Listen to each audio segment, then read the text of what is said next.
আজকে অনেক বন্ধুদের দেখছি না, মনটা খারাপ লাগছে। হ্যাঁ, তবে সবচেয়ে মজার ব্যাপার আমার আপন বন্ধু এসেছে দীপু।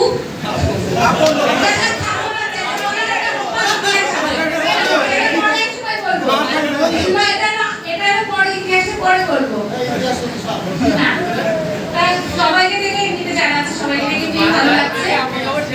কিন্তু আমার পাটা কেটে গেছে, রানিকে যে জোর করে নিয়ে দেয় আমার পাটা সিস্টাররা কি আর বলা। আমি সিপি, এটা সবাই জানে। আমি সবার ভিতরে আছি, কারণ আমি সবাই আমি এটা দুঃখে হোক সুখে হোক আমি এটাই। আচ্ছা, সবচেয়ে বড় কথা হলো ঝগড়া করবো তোদের সাথে, সেটার জন্য মেয়েটা আমাকে পেছন থেকে ঠেলে পাঠাইছে। সেটা হলো সবাই টি শার্ট নেওয়া যে কেজি করো, আমরা মেয়েরা করতে পারি না, তোমরা এটা পরে ইউজ করতেই পারো।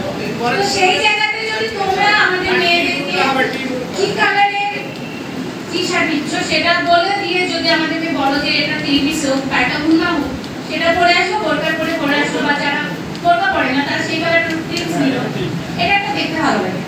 কিন্তু এই টি শার্টের জন্য আমাদের বহুত প্যারা দিতে হয়, না পরে বড়রা, না পরে ছেলে মেয়ে, ঠিক আছে? সেটা দামে যেতে হয়, দামে আমার ফেভারিট জিনিস আমি কেন দাম করবো? তো এটার জন্য তোমাদের কাছে রিকোয়েস্ট থাকলো যে অন্তত তোমরা এর পরবর্তীতে এই ব্যাপারটা নিয়ে একটু চিন্তা করবা, যারা এই আয়োজনের দায়িত্ব আছে। আমি অবশ্য ছোটখাটো আছি, টাকা কালেকশন করতে আমাকে এটা প্যারা দেয়, নিজেরা নেয় না, কিন্তু ওই খরচ খাবার দেয় না, টাকা তো দিতে পারি সবাই, তোমার ঋণ করা বাবদ এই টাকাটা থাকবে, তাহলে তার আনন্দ ঋণ করতে পারি, তা কেউ করে না, ঋণ দিলে ব্যাকও করে না, কি কিনতে আমরা বলছি। আশা করি এখানে কম বেশি আমরা মেয়েরা যারা আছে বিশেষ সবাই সার্ভিস করি, তারপরে ছেলেরা তো সবাই করে, কিন্তু তারপরে আমরা অনেক কি চাই, এই গিফটে মানে সেই জন্মের পর তো চলতেছে আমাদের, সেই দুই না শিকার খাবো সেই তখন থেকে চলতেছে। এখন সবাই ইনকাম করতে কিছু দান কর,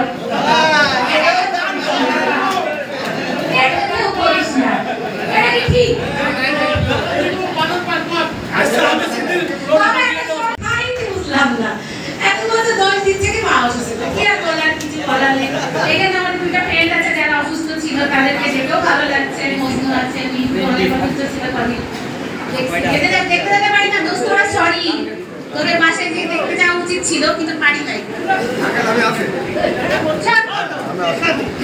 মিন্টুরা কিন্তু অসুস্থ ছিল না, বাচ্চা করতেছে। আচ্ছা আচ্ছা, যাই হোক, খুব ভালো লাগে এই দিনটার জন্য না, আসলে খুবই ভালো লাগে। রাস্তাঘাটে তোদের সাথে দেখা দেখি কেমন আছিস এই পর্যন্ত, অনেক বন্ধু আছে কথা না বলে চলে যায়, কিন্তু আমি সারা পারতো না।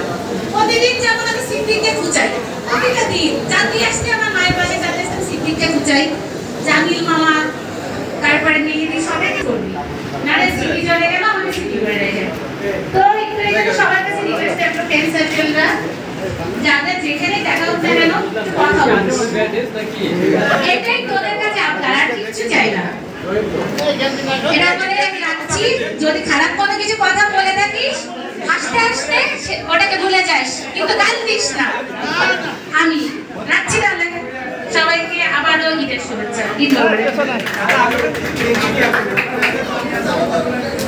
ধন্যবাদ স্মৃতিকে, স্মৃতিকে অসংখ্য ধন্যবাদ। নাই মেয়েদের তরফ থেকে স্মৃতি অনেক সুন্দর করে অনেক কিছু বলছে। যারা এখনো গেঞ্জি এবং ক্যাপ পায়নি তারা নিচ থেকে গেঞ্জি এবং ক্যাপ নিচের তলা থেকে সংগ্রহ করে নেওয়ার জন্য অনুরোধ করা হচ্ছে। নাজমুলের কাছ থেকে গেঞ্জি এবং ক্যাপ।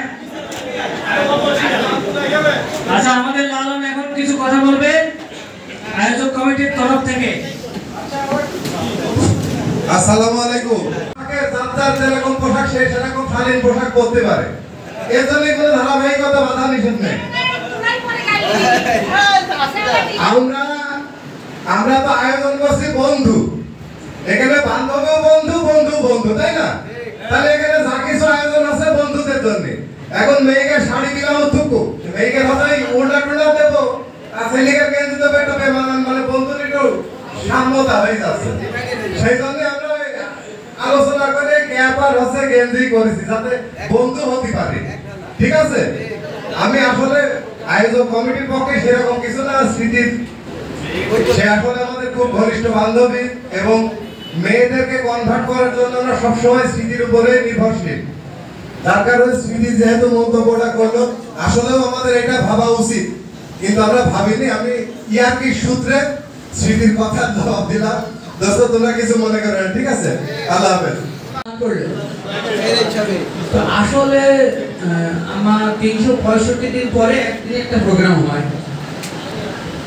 আমি চাচ্ছি আমার এক বন্ধুর সঙ্গে আলোচনা দুজনের হয়েছে, তো আমি এখানে আসলাম তোমাদের সবার সঙ্গে আলোচনা করার জন্য। আলোচনাটা কি? আসলে আমি অল্প কয়েকদিন রাজনীতিতে ঢুকাতে এই বিষয়গুলো বেশি মাথায় কাজ করে। আচ্ছা, আমরা 99-এ অনেকগুলো মানুষ, অনেকগুলো বন্ধু, অনেকগুলো ফ্যামিলি তো আছি।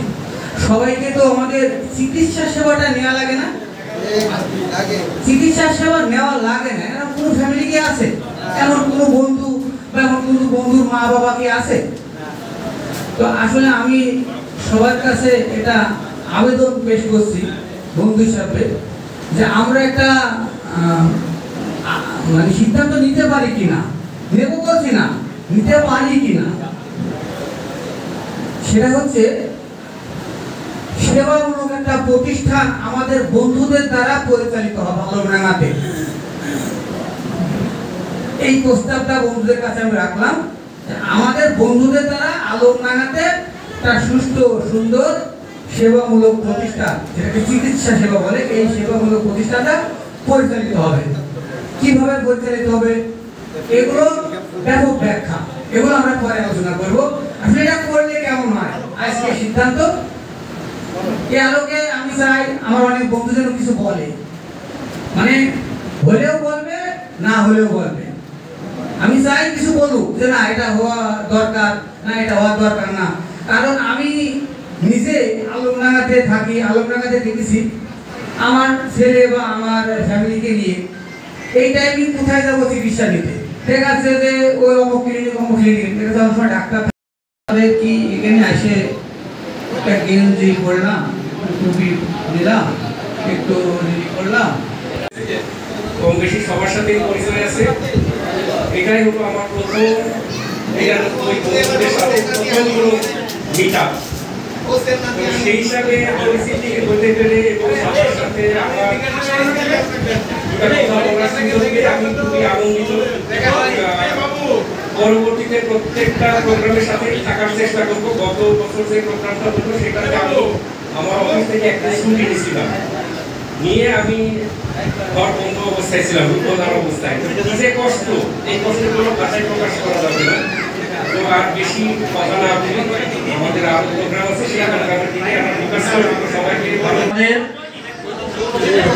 মেয়েদের পক্ষ থেকে আমি দৃষ্টি আকর্ষণ করছি আমাদের স্মৃতিগণা দাসকে মঞ্চে এসে মেয়েদের পক্ষ থেকে কিছু বলার জন্য। সবাই আমরা আসন গ্রহণ করি, স্বেচ্ছাসেবক যারা দায়িত্বে আছি তারা বাদে সবাই আসলে বসি। অনুরোধ করছি আমরা আমাদের বক্তব্যকে সংক্ষিপ্ত করব, অল্প কথায়। ধন্যবাদ। আসসালামু আলাইকুম দোস্ত, সবাই কেমন আছেন?